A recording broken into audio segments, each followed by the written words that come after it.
Guys என்னை support பண்ணதுக்கு, அது ஒரு ரெப்ரஸன்டேட்டிவாக இங்கே இருக்கிறதுக்கு thank you thank you thank you so much. And என்னன்னு பார்த்தீங்கன்னா, இந்த பிக் பாஸ் ஜேர்னின்றது வந்து சார் நடக்கலாங்களா?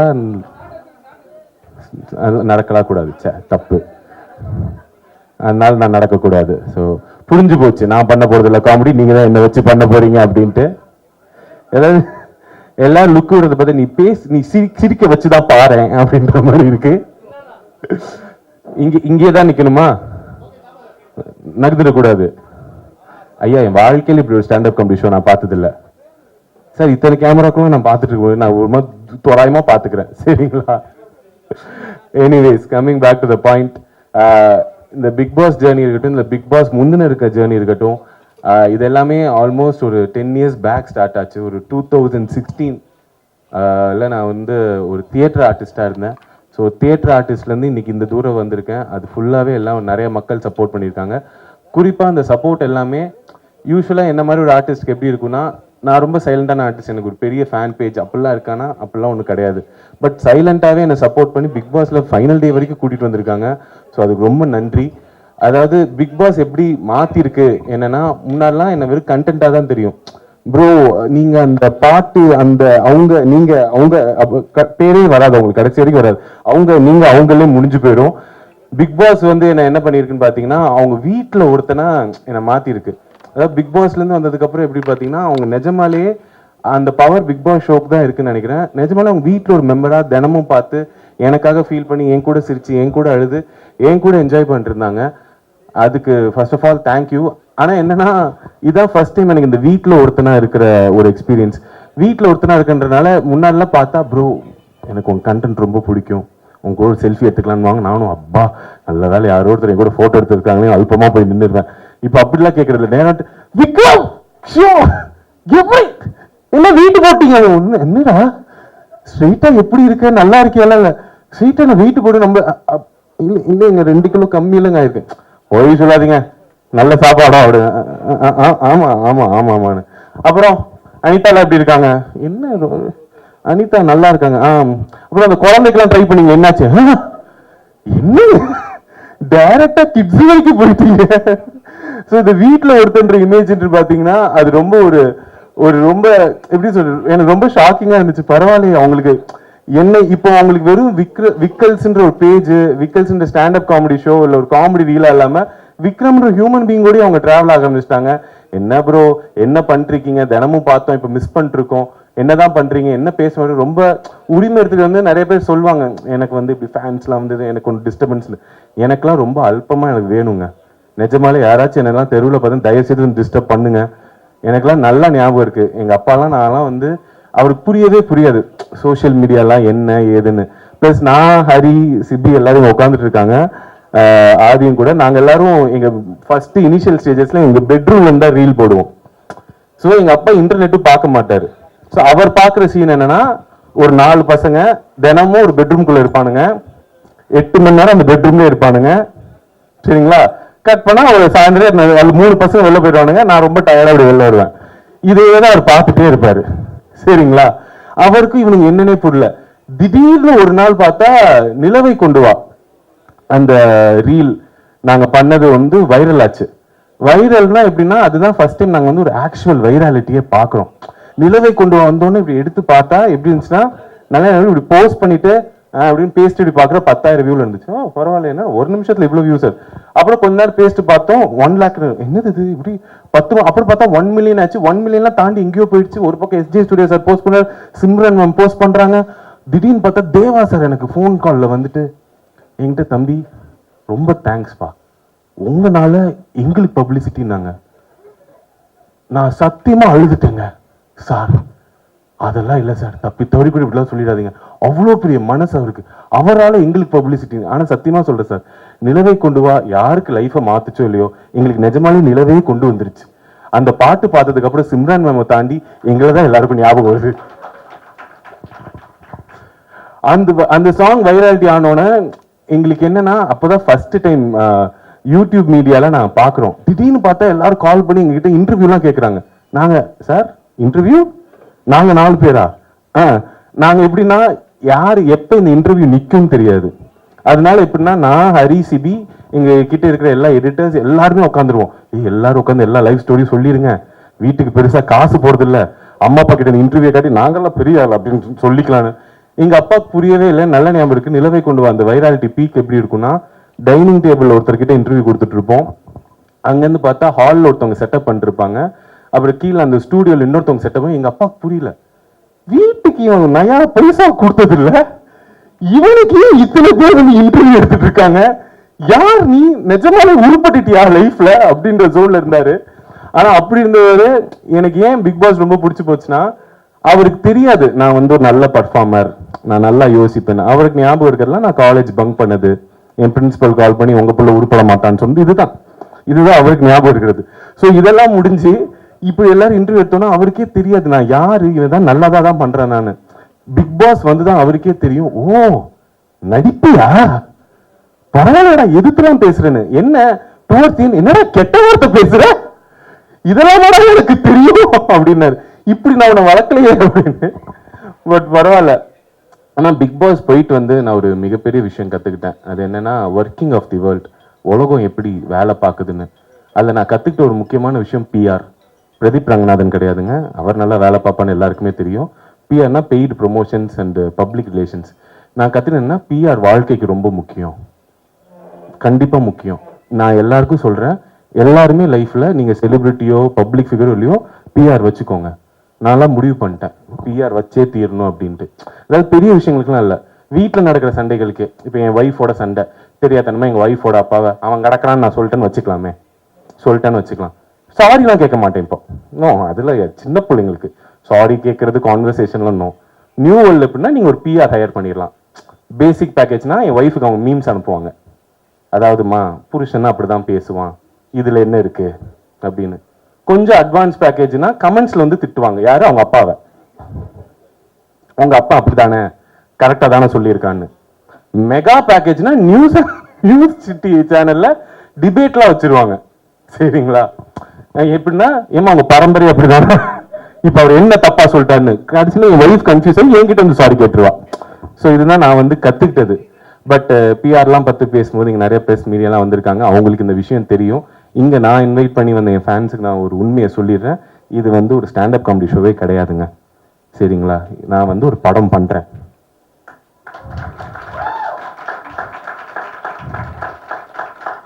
சார் கேட்குறேனேன்னு கோச்சிக்காதீங்க, நீங்கள் கையெல்லாம் தட்ட மாட்டீங்களா? 10 வருஷம் கழிச்சு படம் பண்ணுறேன் சார். ஹீரோவா?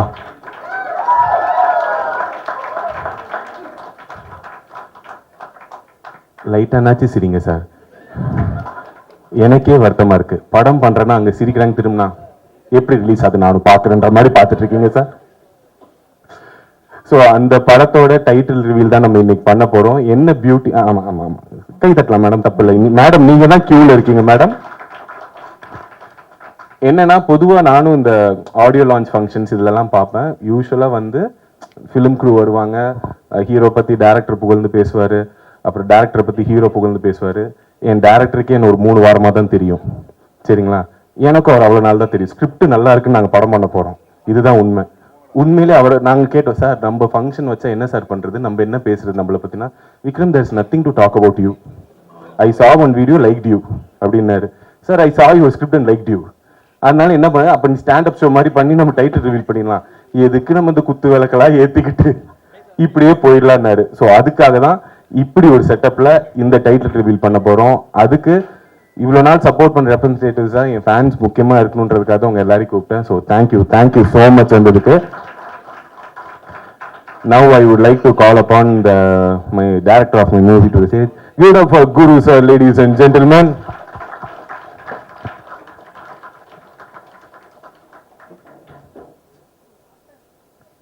Sir, do you want to talk? No, I will tell. So இந்த படத்தில் பேசிக்லி நான் வந்து ஹீரோவாக பண்ணுறேன் சார். கரெக்ட், ஒத்துக்கிட்டாரு. ஏன்னா எனக்கு ரொம்ப சந்தேகமாக இருந்துச்சுங்க. ஏன்னா எனக்கு இதுக்கு முன்னாடி எப்படி கூப்பிடுவாங்கன்னா, கேரக்டர் ஆர்டிஸ்டாக கூப்பிடுவாங்க. ப்ரோ படம் ஃபுல்லாக வருவீங்க ப்ரோ, அப்படியா ப்ரோ, ஹீரோ கூடவே இருப்பீங்க ப்ரோ, சூப்பர் ப்ரோ, எவ்வளோ நாள் ஷூட்டு, ஒரு 1/2 நாள் தேவைப்படுது ப்ரோன்பாங்க. அப்புறம் அதுக்கு நான் பேமெண்ட் சொன்னேன்னா போய் கேட்டு ப்ரோ அவ்வளோ தர முடியாதுன்னுவாங்க. ஸோ திடீர்னு பிக் பாஸ் விட்டு வந்தோடனே இவங்க ஹீரோவா நீங்க தான் பண்ணணும், லீடா பண்ணணும்னு மெசேஜ் அனுப்பிச்சாங்க. சூப்பரா இன்ஸ்டாகிராம்ல, சரிங்களா? இன்ஸ்டால மெசேஜ் அனுப்பிச்சு கேட்டோன்னே நான் நினைச்சேன் ஏதோ ஷார்ட் ஃபிலிம் பைலட் ஃபிலிமுக்கு தான் கேட்குறேன்னு பார்த்தா நிஜமாலே ஃபீச்சர் ஃபிலிம்னாங்க. நான் கொஞ்சம் ஷாக்ல இருப்போம்ல, பிராங்கிங் பண்றானுங்களா? ஏன்னா பிக் பாஸ்ல இருந்தே நான் பிராங்க்கு நிறைய ஏமாந்துட்டேன். இதுல ஏதாவது ஹிடன் கேமரா ஷோ ஏதாச்சும் இருக்கான்லாம் யோசிக்கும் போது இல்ல இது நிஜம்தான்னு எனக்கு நம்மள ஹீரோவா போட்டு இவர் அவ்வளோ திறமையா எடுக்க போறாரா? சரி, இந்த டவுட் அவர்கிட்ட சொல்லி அவர் பாட்டு return oh sure yeah why not yeah வெளில போய் நல்லா ஆனந்தம் அப்படிலாம் அப்படி அவ்வளோ ஆனந்தமா இருந்துச்சு எனக்கு. So sir thank you for the opportunity. So ஏன் சொல்றேன்னா நம்மளுக்கு நம்பிக்கை வரதே ரொம்ப கஷ்டங்க சில நல்ல விஷயங்கள் நடக்கும்போது. ஸோ என் லைஃப்ல இப்போ நடக்கக்கூடிய ஒரு மிகப்பெரிய நல்ல விஷயம். அண்ட் 2016லலாம் எனக்கு ஹீரோ ஆசை இருக்கும், பின் மண்டையில் இருக்கும், அது வெளியில சொல்றதுக்கே வெக்கமா இருக்கும். அப்படி ஒரு வெளியில சொல்றதுக்கே வெக்கப்பட்ட ஒரு கனவு இன்னைக்கு ரியாலிட்டியா நடந்துட்டு இருக்கும் போது நினைக்கும் போது ரொம்ப சந்தோஷமா இருக்கு. அதோட ஃபர்ஸ்ட் பார்ட்ல நீங்க எல்லாரும் இருக்கீங்க. Thank you so much, it means a lot. Sir, shall we reveal the title? So yeah, without further ado, we will like to reveal the title for you guys. Sir, வாங்க சார், இழுங்க சார். நீங்க என்ன sir படத்துக்கு சம்பந்தமே இல்லாம பண்ணிட்டு வாங்க sir. எந்த ரெண்டு கேடு சார்? இதுவா? Okay guys. Sir shall I give it a countdown? டேய் ஹரி, நீ தானே இருக்க எஸ் அப்படின்னு கத்துறா, யதார்த்தமா இருக்கும். ஏ okay, let's give it a countdown. 3 1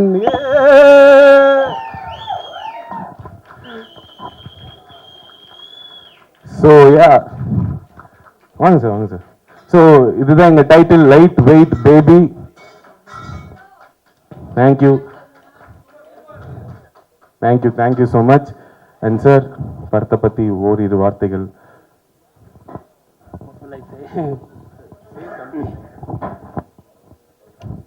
As you can see, movie name is Lightweight Baby. Actually, I'm from Bangalore. I understand Tamil very well, but speaking is a little bit problem. So don't mind, I speak in English. The Lightweight Baby, as you can see, it is the imbalance in the life. One side you have, lightweight, another side you have heavyweight. So that is about the movie. Once the movie gets released, you will know what is the movie about. So மூவியில் இப்போ நான் இதை சொல்லும் போது தான் உங்களுக்கு தெரியும் என்னையே இவர் ஹீரோவை சூஸ் பண்ணாருன்னு. மூவியோட ஸ்டோரி பார்த்தீங்கன்னா இல்லை நீங்கள் நல்லா பாருங்க, ஒரு மைக் இருக்கு, ஒரு ஸ்டாண்ட் இருக்கு, அப்புறமா வெயிட்ஸ் இருக்கு. So it's a love story between a aspiring standup comedian and female body builder. இன்ட்ரெஸ்டிங்கா இருக்குங்களா? அதனால தான் நான் இந்த படத்துல ஹீரோவா இருக்கேன். ஸோ என்ன எங்க டைட்டிலை விட எங்க படத்துல ரொம்ப இன்ட்ரெஸ்டிங்கான பார்ட் யாருன்னு பாத்தீங்கன்னா எங்களோட பியூட்டிஃபுல் அண்ட் ஸ்ட்ராங் ஹீரோயின் தான். Sir, shall we call Aarti Krishna? Please give it up for our heroine Aarti Krishna, ladies and gentlemen. Yes sir, please. Hi Aarti, please வாங்க. ஸோ இவங்க தான் ஆர்த்தி கிருஷ்ணா, இவங்க தான் எங்கள் படத்தோட heroine. So Aarti, do want to talk? அவங்க கொஞ்சம் நர்வஸாக இருக்காங்க, அவங்களுக்கு ஸ்டேஜெல்லாம் பழக்கம் இல்லை, என்ன மாதிரி லொடலாம் பேச வராது, பட் நல்லா ஒர்க் அவுட் பண்ணுவாங்க. நல்ல காம்போவில் அவங்க கை பெருசாக இருக்கும், எனக்கு வயிறு பெருசாக இருக்குன்ற மாதிரி. But Aarti, this is your first debut film, right? So how do you feel? You have to talk. Your heroine and all, we gave big intro.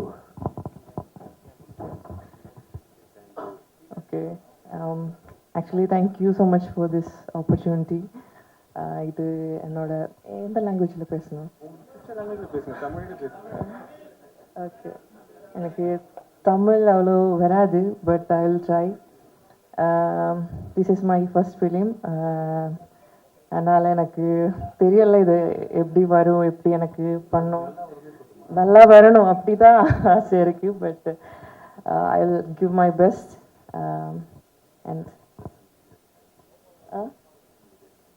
Okay, thank you present media. இன்னைக்கு வந்ததுக்கு ரொம்ப நன்றி. கரெக்டாக இருக்குல்ல? அவங்க ஃபர்ஸ்ட் டைம், ஸோ ஒரு தடவை கை தட்டிடுங்க. எல்லாரும் ஸ்டேஜில் ஏறி நர்வஸாக இருக்கிறத பார்ப்பீங்க, இவங்க இந்த பில்டிங் படி ஏறும் போதே நர்வஸ் ஆயிட்டாங்க. So please give it up for Aarti. This is our first film. And this is, I think, first time she's not posing on stage and speaking on stage. So give it up for Aarti, ladies and gentlemen. So that's it, no sir. இவ்வளோ தாங்க matter. இதுக்கு தான் உங்கள் எல்லாரையும் நாங்கள் கூப்பிட்டோம். Thank you so much வந்ததுக்கு. யூஸ்வலாக இந்த மாதிரி ஃபங்க்ஷன்ஸ் நிறையா பேசுவாங்க.